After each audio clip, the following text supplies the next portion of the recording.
Mi esposa tiene un manual secreto para controlarme.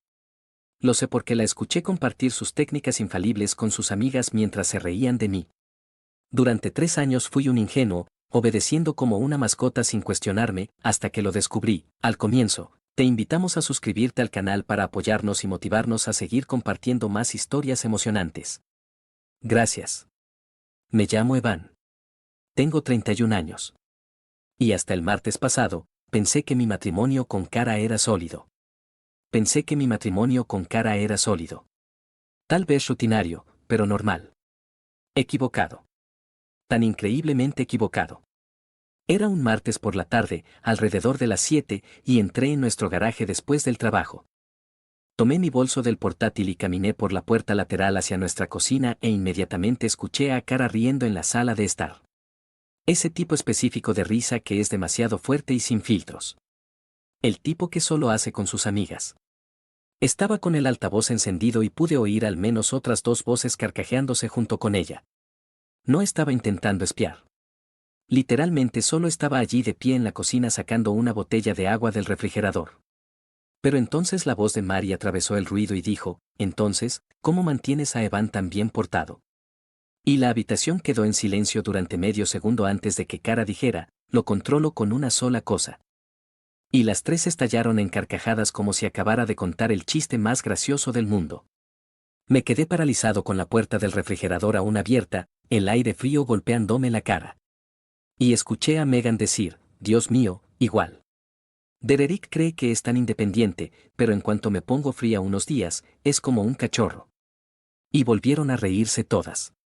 Cara dijo algo sobre cómo los hombres son simples, cómo harán básicamente cualquier cosa si solo usas la intimidad como palanca. Y Mary añadió que su marido dejó de ir a la noche de póker con sus amigos después de que ella le aplicara la ley del silencio durante una semana. Intercambiaban tácticas como entrenadores de fútbol comparando libros de jugadas. Una de ellas mencionó usar estratégicamente la excusa de estar cansada. Otra habló de cómo irse a la cama temprano sin decir buenas noches los hace entrar en pánico.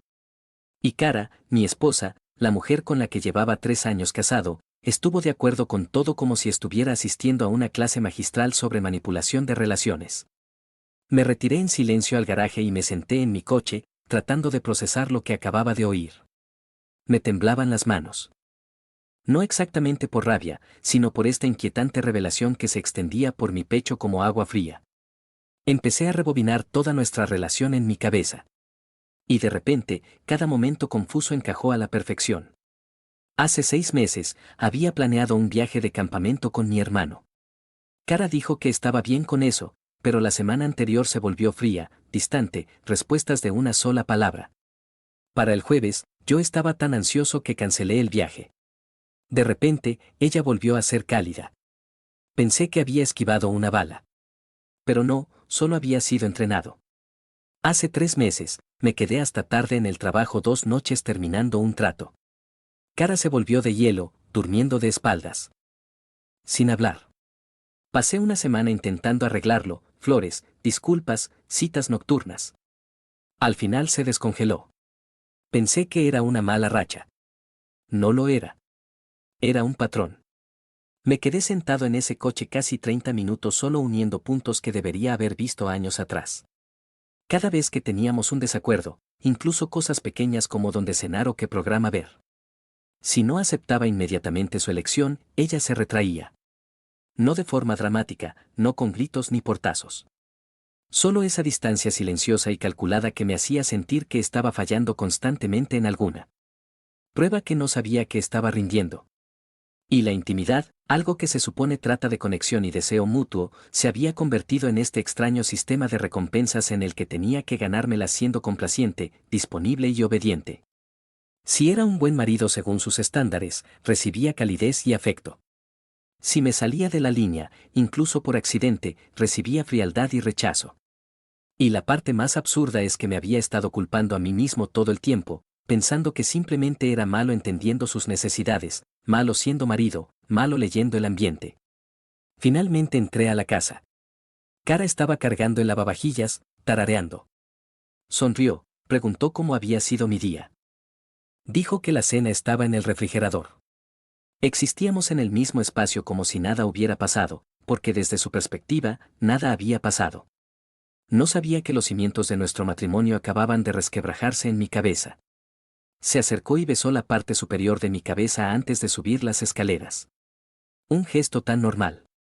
Excepto que ahora me preguntaba si era genuino o solo un refuerzo positivo por lo que hubiera hecho bien ese día. Esa noche no pude dormir. Me quedé allí acostado mirando al techo mientras Cara dormía plácidamente a mi lado. Y me di cuenta de que no estaba enojado. Era algo peor. Estaba lúcido. Durante 3 años, había vivido en esta niebla de confusión. Constantemente intentando descifrar sus estados de ánimo. Ajustando constantemente mi comportamiento para evitar su frialdad. Sintiendo constantemente que estaba a un movimiento equivocado de que me cerraran el paso. Pero no era aleatorio. No era mi culpa. Era deliberado. Ella había estado usando la distancia emocional como una herramienta para moldear mi comportamiento. Y había funcionado a la perfección porque nunca lo había cuestionado. Pensé que así era como se veía el compromiso. Eso era lo que significaba mantener feliz a tu esposa. Así es como se mantiene un hogar en paz. Pero esto no era paz. Era rendición. La parte más aterradora no era lo que ella había estado haciendo. Era que probablemente ni siquiera pensaba que estuviera mal. Lo aprendió de algún lugar. Probablemente de su madre. Definitivamente de sus amigas. Tal vez de cada consejo que trata a los hombres como criaturas simples que necesitan ser gestionadas en lugar de compañeros que merecen respeto. Y empecé a pensar en qué pasaría si simplemente dejaba de seguir el juego. ¿Y si dejaba de encogerme para evitar sus estados de ánimo? ¿Y si dejaba de tratar su frialdad como algo que yo necesitaba arreglar? ¿Y si simplemente existía como yo mismo y dejaba que las fichas cayeran donde quisieran? El pensamiento era absolutamente aterrador porque sabía que o la despertaría o nos terminaría. Y por primera vez en 3 años, estaba bien con cualquiera de los dos resultados. Dejé de jugar el juego un miércoles por la mañana. Y la parte más extraña no fue lo difícil que fue. Fue lo fácil que se sintió una vez que decidí que las reglas ya no se aplicaban a mí. Me desperté ese día y me di cuenta de que había pasado 3 años caminando sobre cáscaras de huevo en mi propia casa. Y había terminado. No enojado, terminado, no dramático, terminado, simplemente, silenciosa y permanentemente terminado con todo el sistema. Cara ya estaba abajo haciendo café, probablemente esperando que yo bajara y hiciéramos nuestra rutina normal en la que yo evaluaba su estado de ánimo y me ajustaba en consecuencia. Pero en cambio, me vestí, agarré mi bolso del gimnasio que había estado en el armario y sin usar durante 6 meses, y pasé de largo por la cocina hacia mi coche. Me llamó preguntando a dónde iba, y yo solo dije que iba al gimnasio antes del trabajo. Y la expresión en su cara fue como si acabara de anunciar que me mudaba a la Antártida. Una de las primeras cosas que se fue mi rutina de gimnasio. Solía ir 4 veces por semana. Hacía comentarios sobre que nunca estaba en casa, que apenas me veía. Como un idiota, me había adaptado, me decía a mí mismo que se trataba de ser un buen esposo. En realidad, se trataba de evitar que ella se retirara. Bueno, ya no. Me inscribí en un gimnasio cerca de mi oficina, contraté una membresía de 6 meses y empecé a ir todas las mañanas antes del trabajo. Cara intentó sus movimientos habituales de inmediato.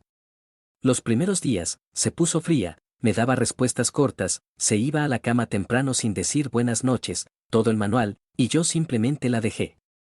Llegaba a casa, me hacía mi propia cena si ella no había cocinado, veía en la televisión lo que quería, me iba a la cama cuando tenía sueño y, si ella quería hacer pucheros por eso. Era su elección. El tratamiento de silencio solo funciona si la otra persona está desesperada por romperlo. Y yo ya no estaba desesperado. Era libre. Para la segunda semana, cambió de táctica porque el enfoque frío claramente no estaba funcionando. De repente, estaba súper interesada en mi día, hacía preguntas sobre el trabajo, sugería que viéramos mis programas favoritos. Era físicamente cariñosa de una manera obvia y calculada que habría funcionado conmigo un mes antes.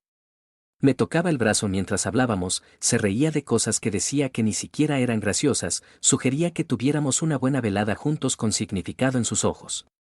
Y yo fui educado. Fui amable. Pero no mordí el anzuelo. No estaba siendo cruel. Solo estaba siendo honesto. Y la honestidad en un sistema deshonesto se siente como crueldad para la persona que construyó el sistema. El verdadero cambio ocurrió alrededor de las 3 semanas. Y cuando le dije que iba a reunirme con mi hermano para tomar unas copas el viernes por la noche, el mismo hermano cuyo viaje de campamento había cancelado hace 6 meses. No pedí permiso. No comprobé si ella tenía otros planes para nosotros. Simplemente la informé de la misma manera en que le dices a tu compañero de piso que no estarás en casa para cenar. Puso esa expresión en su rostro, confusión mezclada con pánico, y dijo, oh, pensé que quizá podríamos hacer algo juntos este fin de semana. Con ese ligero filo en la voz que antes me hacía retroceder de inmediato y disculparme. En lugar de eso, solo dije que podíamos hacer algo el sábado y volví a leer mi libro. Y juro que pude sentir como toda la dinámica de poder en nuestro matrimonio se resquebrajaba como hielo en un lago congelado. Esa noche intentó iniciar una pelea. Preguntó por qué estaba tan distante últimamente, por qué ya no parecía interesado en pasar tiempo con ella. Y podría haber explotado y decirle exactamente lo que había oído, exactamente lo que sabía. Pero no lo hice. Simplemente la miré y dije, no estoy distante. Simplemente ya no pido permiso para existir. Y subí las escaleras. Esa sola frase, lo supe, cayó de manera diferente a cualquier cosa que le hubiera dicho antes porque no era de enojo. No era acusatoria. Era simplemente factual. No estaba a la defensiva. No estaba tratando de arreglar nada. Solo estaba afirmando la realidad. A la mañana siguiente, estaba completamente distinta, casi dulce de una manera genuina que no había visto en años. Preparando el desayuno, preguntando si quería café, intentando conectar como una persona normal en lugar de una titiritera manejando hilos. Y una parte de mí quería creer que era real. Quería pensar que tal vez se había dado cuenta de lo que había estado haciendo y estaba haciendo un cambio real. Pero me habían engañado demasiadas veces. Fui educado. Le agradecí el desayuno. Pero no suavicé mis límites. Seguí yendo al gimnasio. Seguí haciendo planes con mi hermano. Seguí existiendo como mi propia persona en lugar de una extensión de su sistema de gestión de estados de ánimo. Esto es lo que nadie te dice sobre establecer límites con alguien que te ha estado controlando. No se rinden sin más. Recorren cada herramienta que tienen intentando encontrar la que aún funciona. Durante el mes siguiente, Cara pasó de fría a dulce, a enojada, a confundida, a herida, a veces todo en el mismo día. Me acusaría de tener una aventura porque, aparentemente, la única razón por la que un hombre dejaría de ser controlable es si está satisfaciendo sus necesidades en otro lugar. Lloraría y diría que sentía que me estaba perdiendo. Lo cual era interesante porque nunca pareció preocupada por perderme cuando era ella quien creaba la distancia. Intentaría ser la esposa perfecta durante 3 días seguidos, cocinando cenas elaboradas y siendo cariñosa, y luego volvería a estar helada cuando eso no reiniciaba inmediatamente toda nuestra dinámica. Y a través de todo, yo me mantuve constante. No fui cruel. No estuve jugando juegos. Simplemente estaba siendo yo mismo. Iba al gimnasio. Veía a mis amigos. Trabajaba hasta tarde cuando lo necesitaba. Hacía planes sin pedir permiso. Y dejé de tratar la intimidad como algo que tenía que ganarme mediante buen comportamiento. Cuando ella estaba cálida, yo era cálido de vuelta. Cuando estaba fría, yo simplemente existía a mi propia temperatura. Dejé de perseguir sus estados de ánimo, dejé de intentar descifrar sus señales, dejé de encogerme para evitar su desaprobación. La parte más extraña fue lo calmado que me sentí durante todo esto. Durante 3 años, había estado ansioso constantemente. Siempre esperando que cayera el otro zapato. Siempre preguntándome qué había hecho mal. Siempre tratando de arreglar problemas que no había creado. Pero una vez que dejé de jugar, una vez que acepté que nuestro matrimonio podría realmente terminar y que yo estaría bien con eso, la ansiedad desapareció. Ya no tenía miedo de su frialdad porque descubrí algo que ella aún no sabía. Su poder sobre mí solo existía porque yo se lo había dado, y acababa de quitárselo. Aproximadamente a las 6 semanas de esta nueva realidad, Cara finalmente se quebró. Estábamos sentados en la mesa de la cocina. Estaba picoteando su comida, sin comer realmente, y me miró y dijo, ¿por qué estás haciendo esto? Y supe exactamente a qué se refería. Quería decir, ¿por qué ya no estaba jugando? ¿Por qué ya no la perseguía? Porque ya no era el esposo manejable que había pasado 3 años entrenando. Y la miré directamente y dije, porque prefiero estar solo que ser controlado. Y quise decir cada palabra. Esa frase quedó suspendida en el aire entre nosotros como humo. Y por primera vez desde que había escuchado esa llamada telefónica, vi algo en su rostro que parecía miedo real.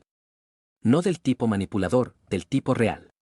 Porque finalmente se estaba dando cuenta de que el juego había terminado y no sabía qué venía después. Ese momento en la mesa de la cocina lo cambió todo. No porque hubiera dicho algo mágico, sino porque Cara finalmente entendió que lo decía en serio. De verdad prefería irme antes que seguir viviendo en su sistema de control. A la mañana siguiente, no intentó ninguna de sus tácticas habituales. Simplemente se sentó frente a mí en el desayuno con aspecto exhausto y dijo que quería hablar. Hablar de verdad. No las cosas superficiales que habíamos estado haciendo durante semanas. Le dije que la escuchaba y ella me preguntó directamente si quería el divorcio. Tomé una respiración profunda y dije que no quería un divorcio, pero que tampoco quería lo que habíamos tenido durante los últimos 3 años. Le dije que quería una sociedad donde el respeto no fuera condicional, donde la intimidad no fuera moneda de cambio, donde tomáramos decisiones juntos en lugar de que ella usara la distancia para salirse con la suya. Y luego dije lo más importante que le había dicho jamás. Dije, si el juego vuelve, me voy. No como una amenaza, solo como una realidad. Ella no se puso a la defensiva como esperaba. Simplemente empezó a llorar. No el llanto manipulador que había visto antes, sino el que viene del reconocimiento real de algo que has estado evitando. Dijo que ni siquiera se daba cuenta de que lo estaba haciendo. Que su madre siempre había tratado a su padre de esa manera. Que todas sus amigas operaban del mismo modo. Que genuinamente pensaba que así era como se mantiene el poder en una relación para que no te pasen por encima. Le pregunté si pensaba que yo había estado pasándole por encima antes de que ella iniciara el sistema de control. Y se quedó en silencio durante mucho tiempo antes de admitir que no lo había hecho. Simplemente había tenido miedo de perder el control. Y fue entonces cuando me di cuenta de que esto no tenía nada que ver conmigo. Nunca lo había tenido. Se trataba de su propio miedo disfrazado de estrategia. Le dije que necesitábamos ayuda profesional, porque yo no podía arreglar esto solo. Y ella claramente no sabía cómo detenerlo incluso si quería. Ella aceptó. No luchó contra eso. No puso excusas, simplemente dijo, está bien. Encontramos a una consejera matrimonial la semana siguiente, una mujer llamada la doctora Patterson, que se especializaba en patrones de comunicación y dinámicas de poder. Y no voy a mentir, la primera sesión fue brutal. Cara tuvo que sentarse allí y articular realmente lo que había estado haciendo. Tuvo que escucharse a sí misma decir en voz alta que usaba la retirada emocional como una herramienta. Y ver su rostro al darse cuenta de cómo sonaba fue casi doloroso. La doctora Patterson no juzgó, no tomó partido, solo hizo preguntas que nos hicieron sentir incómodos a ambos. Y al final de esa primera hora, ambos entendimos que teníamos meses de trabajo por delante. Las siguientes 8 semanas fueron extrañas, como aprender a caminar de nuevo después de una lesión. La doctora Patterson nos dio tareas, deberes reales sobre expresar las necesidades de forma directa en lugar de mediante la manipulación, sobre tolerar la incomodidad en vez de crear distancia, sobre tratarnos como compañeros de equipo en lugar de oponentes. A Cara le costó muchísimo. Podía verla luchando contra cada instinto de volver a caer en los viejos patrones, pero siguió intentándolo. Hubo momentos en los que empezaba a retraerse y luego se detenía a tiempo, en los que se frustraba y quería castigarme con frialdad, pero en su lugar decía de verdad, estoy frustrada ahora mismo y necesito un poco de espacio como un ser humano normal. Y cada vez que hacía eso, cada vez que elegía la honestidad por encima de la manipulación, sentía que un poco de esperanza volvía a abrirse paso. Pero no suavicé mis límites, y eso fue crucial. Seguí yendo al gimnasio, seguí haciendo planes con mi hermano. Seguí existiendo como mi propia persona porque necesitaba saber que sus cambios no eran solo ajustes temporales para volver a tenerme bajo control. La doctora Patterson en realidad apoyó esto. Dijo que estaba haciendo lo correcto al mantener mi independencia. Que el cambio real tenía que suceder en el contexto de que yo fuera plenamente yo mismo, no en el contexto de volver a encogerme para hacerla sentir cómoda. A Cara no le gustó oír eso al principio, pero con el tiempo entendió que mis límites no eran castigos, eran requisitos. Alrededor de la semana 10, algo cambió de verdad. Tuvimos un desacuerdo sobre los planes para las fiestas. Su familia quería que fuéramos para Acción de Gracias. Y yo ya me había comprometido a ir a casa de mi hermano. Y en el sistema antiguo, eso habría provocado días de trato frío. En su lugar, Kara respiró hondo y dijo, estoy decepcionada, pero entiendo que hiciste un compromiso, y sugirió que hiciéramos una visita aparte a su familia el fin de semana siguiente. Sin juegos, sin chantajes emocionales, sin retraimiento, solo un compromiso real alcanzado mediante una conversación real. Casi no confié en ello, me quedé esperando a que cayera el otro zapato, pero no pasó. Simplemente aceptó la solución y siguió adelante. La otra cosa que cambió fueron sus amistades. Empezó a distanciarse de Mary y Megan, las mismas amigas que se habían estado riendo de tácticas de control en aquella llamada con el altavoz meses atrás. Me dijo una noche que ya no podía escucharlas, que cada vez que empezaban a intercambiar estrategias de manipulación se sentía mal, que había empezado a ver lo tóxica que era toda esa dinámica. No las cortó por completo, pero empezó a establecer límites, dejó de participar en esas conversaciones y empezó a cambiar de tema cuando iban por ese camino. 3 meses después de aquella conversación en la mesa de la cocina, seguimos juntos, seguimos trabajando en las cosas, seguimos en terapia cada 2 semanas. No somos perfectos. Todavía tenemos conflictos, pero ahora los resolvemos más rápido, de forma más limpia, sin juegos. No me perdí a mí mismo para salvar el matrimonio. Me encontré a mí mismo y el matrimonio tuvo una oportunidad gracias a eso. Kara no es la misma persona que era hace 6 meses, y yo tampoco. Ella no me controla. Yo no camino sobre cáscaras de huevo. Simplemente existimos juntos como 2 personas reales intentando construir algo auténtico. El otro día, se disculpó de nuevo, sin que yo se lo pidiera. Dijo que lamentaba todos los años que había desperdiciado tratando nuestro matrimonio como un juego de ajedrez. Le dije que la perdonaba y lo decía en serio. Pero también le dije que nunca volvería a ser esa versión de mí mismo que aceptaba el control a cambio de paz. Me miró directamente a los ojos y dijo, no quiero que lo hagas. Y le creí, no porque lo dijera, sino porque lo había demostrado. A través de meses de cambios constantes, eligiendo la asociación por encima del poder, haciendo el trabajo incómodo en lugar de volver a la manipulación cómoda. Me quedé, pero no porque no pudiera irme. Me quedé porque el juego terminó. Ahora estamos construyendo algo nuevo, algo que no requiere que yo me encoja ni que duela para controlar. Y, sinceramente, esa es la única versión de este matrimonio que vale la pena tener. Si alguien me hubiera dicho hace 6 meses que escuchar una sola conversación telefónica desmontaría y reconstruiría por completo toda mi relación, no lo habría creído. Pero aquí estamos. Aquello que ella pensó que le daba todo el poder resultó ser lo que casi nos destruye. ¿Qué te pareció esta historia? Comparte tu opinión en los comentarios. No olvides suscribirte al canal Traición del Reddit y activar las notificaciones. Gracias por ver, la moraleja de la historia. Esta historia nos enseña que la manipulación más peligrosa no se impone con gritos ni violencia, sino con el silencio, la frialdad calculada y la retirada emocional como castigo. Cuando una relación funciona bajo ese sistema, una persona deja de ser pareja y se convierte en alguien que pide permiso para existir. Ceder constantemente no es madurez ni compromiso, es perderse a uno mismo poco a poco.